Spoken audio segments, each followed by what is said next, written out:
Isang single mom na nag-a-apply sa fast food ang halos hindi man lang tinignan ng resume. Tinabig pa palabas ng pila. Hindi alam ng crew na sumisigaw sa kanya na ang maliit na tattoo sa kanyang braso ang magbubunyag kung sino talaga siya sa loob ng kumpanyang iyon. Mataas ang tunog ng fryer at paulit-ulit na next po ang marinig sa loob ng branch ng Chicken Bite sa mall. Tanghali, lunch rush, mahaba ang pila, mainit ang ulo ng mga crew at manager.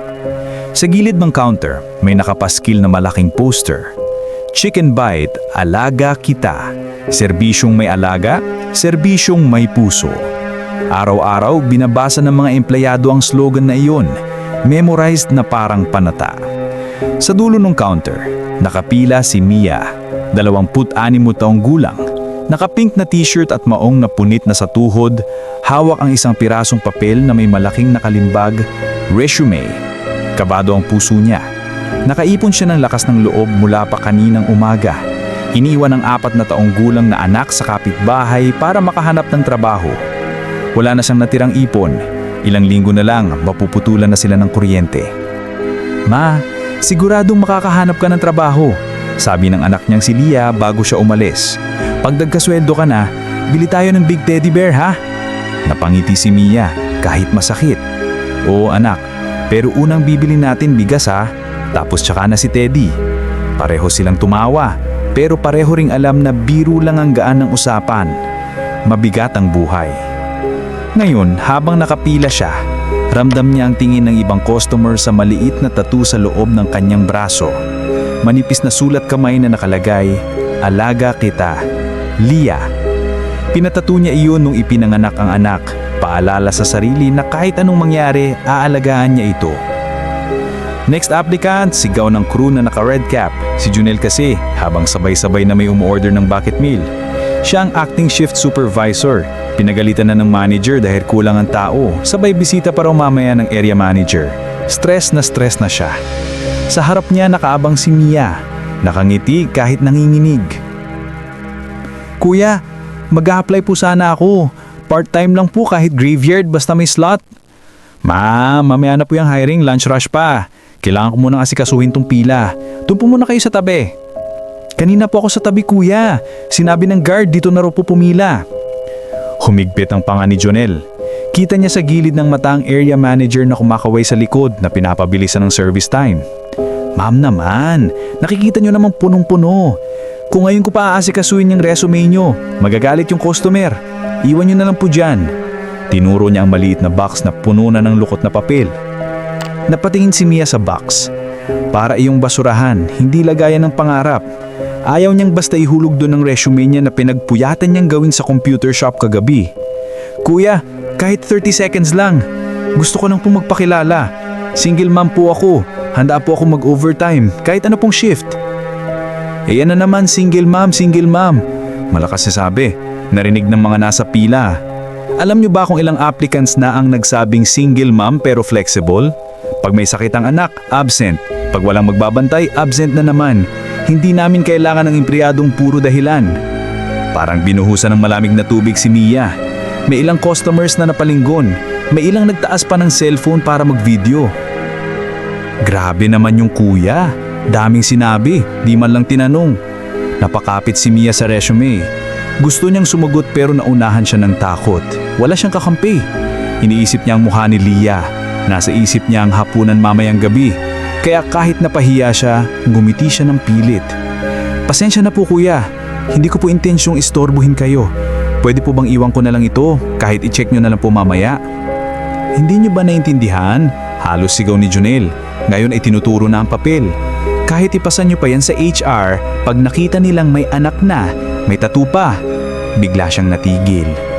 Sa pag-abot niya sa resume, bahaging naiangat ang manggas ni Mia at lumabas ng buo ang tattoo sa braso. Alaga kita, Lia, sa pamilyar na sulat. Bago tayo magpatuloy, kung nagustuhan mo ang part 1 ng ating kwento, pakihit naman po ang like button at kung baguhan ka naman sa ating channel, pakihit ang subscribe button. Salamat po sa suporta. Sige, tuloy na natin ang kwento. Namlaki ang mata ni Jonel. Parang may tumusok sa kanya. Napatingin siya sa malaking poster sa likod ng counter.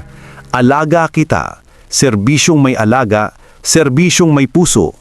Sa pinakailalim ng poster sa kaliwang gilid, may maliit na nakasulat, winning slogan by Mia D. Santos, Crew, Branch 101, 2016. Sa unang araw niya sa trabaho, paulit-ulit niyang binasa iyon sa orientation, pero hindi niya inakalang makikita niya ang pangalan na iyon ng harapan. Sandali, bulong niya, hindi na maikubli ang pagkabigla. Mia? Santos? Nagulat si Mia. Opo. Bakit po? Napalunok si Junel sabay hinawakan ng braso niya. Hindi para saktan, kundi para tingnan ng tattoo. Itong alaga kita. Ikaw ba yung dating crew sa main branch? Yung nanalo sa slogan contest namin dati? Nagkagulo ang ibang crew. Lumapit ang kasamahan niyang si Rhea na naka-orange na apron. Uy, yung pangalan sa poster! Bulasla niya. Boss, di ba pinapakita sa orientation video yun? Yung batang crew na nagpanalo ng mato?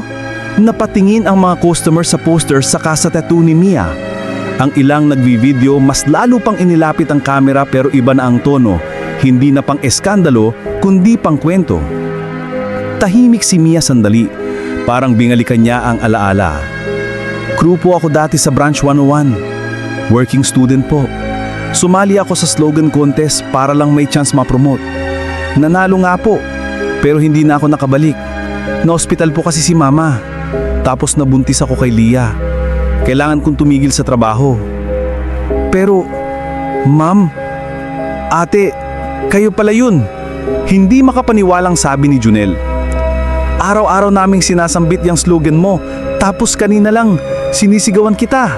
Sa mismong sandaling yun, bumukas ang pinto ng back office. Lumabas ang branch manager na si Sir Alvin, nakakunot ang noo.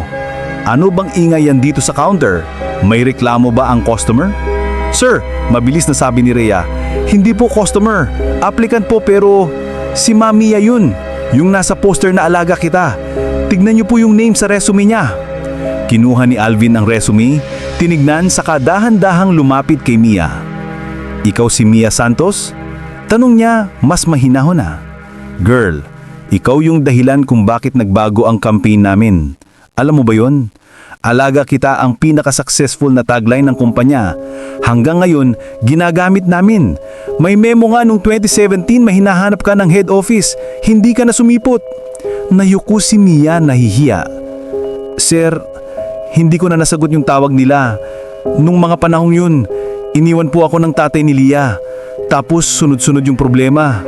Nahuli ako sa renta, sa kuryente. Hindi ko na po nakayanan. Nahihiya na rin po akong bumalik sa trabaho. Baka isipin ng iba pabigat ako. Tumingin si Alvin kay Junel, na nayon ay parang natunaw sa kinatataywan.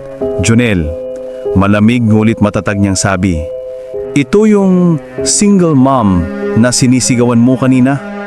Tuluyang namutla si Junel. Sir, pasensya na po. Hindi ko alam. Akala ko po. Akala mo porke single mom, may tattoo, problemado na? Putol ni Alvin. Nakalimutan mo na ba ang serbisyong may alaga na sinisigaw mo sa huddle araw-araw? Galing sa isang working student at single mom ang salitang yan. Lumapit siya kay Mia, nagbuntong hininga.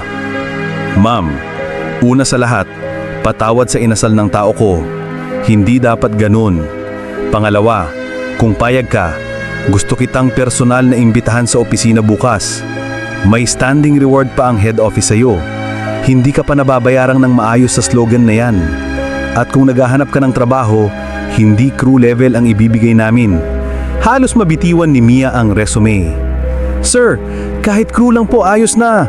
Hindi, ngiti ni Alvin. Kailangan namin ng service trainer na totoo ang hugot sa salitang alaga. Sino pa bang mas dapat kunin kung hindi yung taong nag-imbento ng slogan? Si HR na ang bahala sa detalye. Kung papayag ka, may training ka, may allowance at flexible ang schedule para kay Lia. Habang sinasabi iyon, may batang babae na lumapit mula sa pila sa likod. Nagkataong nandun pala ang anak ni Mia kasama ang kapitbahay na bumili ng burger. Mama, gulat na tawag ni Lia. Ikaw pala yung hinahanap sa TV. Nagpalakpakan ng mga tao sa loob ng fast food. Yung mga naunang nakanganga sa gulat, ngayon nakangiti na. Yung iba nakapila pa rin pero may sumisigaw na ng, "Ay, siya pala yung Mia sa poster ah! At alaga kita ma'am!" Parang bigla na lang naging mini-event ang simpleng hiring scene. Lumuhod si Mia para yakapin si Lia. "Anak, hindi pa natin alam ang lahat," bulong niya, nangingilid ang luha. "Pero mukhang may magandang balita si Lord sa atin ngayon." Hindi na nakatiis si Junel. Lumapit siya, nakayuko, halatang nahihiya. "Ma'am Mia," sabi niya halos pabulong, "ang laki ng kasalanan ko sa inyo. Hindi ko man lang tinignan yung resume bago ako humusga. Patawarin niyo sana ako, hindi ko na uulitin sa kahit sinong aplikante yun." Tinitigan siya ni Mia. Kita niya sa mata nito ang pagsisisi. "Junel," sagot niya, malumanay, "hindi ako galing sa mayamang pamilya. Marami na ring beses na humusga sa akin dahil single mom ako. Masakit, oo. Pero kung lahat ng nanakit sa akin, sisirain ko na rin ang buhay, wala na akong oras para alagaan si Lia. Pinapatawad na kita. Pero sana, ialaga mo rin yung salita mo sa susunod. Baka ang taong tinataboy mo, siya pa ang mag-aangat sa iyo balang araw." Tumanggo si Junel, luhaan. "Opo ma'am, pangako." Mula noon, nagkaroon ng bagong bahagi ang orientation video ng Chick and Bite. Hindi lang poster ng slogan ang pinapakita, kundi actual na kwento ni Mia. Dating working student, single mom, nawalan, bumangon, at lumikha ng mga salitang naging puso ng brand. Sa huling parte ng video, makikita si Mia na nakatayo sa harap ng mga bagong crew. Naka-uniform na rin, pero may badge na service trainer. Alam nyo, minsan sa likod ng resume ng isang applicant, may kwentong hindi nyo mababasa agad. Huwag kayong lalapit sa mga taong nakikitang problema. Lumapit kayo na parang may aalagaan. Kasi hindi lang customers ang inaalagaan natin dito, isa't isa rin. Sa branch na iyon, may nakadisplay ng bagong poster sa tabi ng cash register. Larawan ni Mia na nakayakap kay Lia. May nakasulat sa baba, "Alaga kita." Inspired by a single mom story.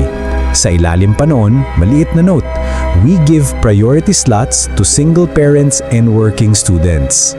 Ang kwento ni Mia ay paalala sa atin na hindi resume lang at status sa buhay ang dapat basihan ng pagtrato sa tao, lalo na sa mga humahawak ng hiring at serbisyong publiko. Bago mo tawaging problema ang isang nanay na desperadong maghanap ng trabaho, isipin mong baka siya yung taong ilang taon nang nag-aalaga sa ibang tao at baka siya rin ang makapagbago ng takbo ng negosyo o buhay mo. Kung ang kwentong ito ay nakaantig sa'yo, kung naaalala mong isang single mom na kakilala mong hirap maghanap ng trabaho, huwag mo nang hayaang matapos ang video nang wala kang ginagawa. I-like mo ito, i-share sa pamilya at mga kaibigan at ipaalala sa kanila na ang mga tattoo, anak o nakaraang pagkakamali ay hindi dapat maging pader sa pagitan natin at sa oportunidad. At kung hindi ka pa nakakapag-subscribe, isaalang-alang mong sumama sa amin dito sa channel para sa mas marami pang kwentong magbubukas ng mata, magpapainit ng puso at magtuturo kung gaano kahalaga ang tunay na alaga sa kapwa. Maraming salamat sa pakikinig at sana sa susunod na may mag-abot sa iyo ng resume, kaya mo nang tumanaw lagpas sa papel. Kung gusto niyo pong manood ng ibang kwento, pakiclick lang po ang video sa itaas. See you there!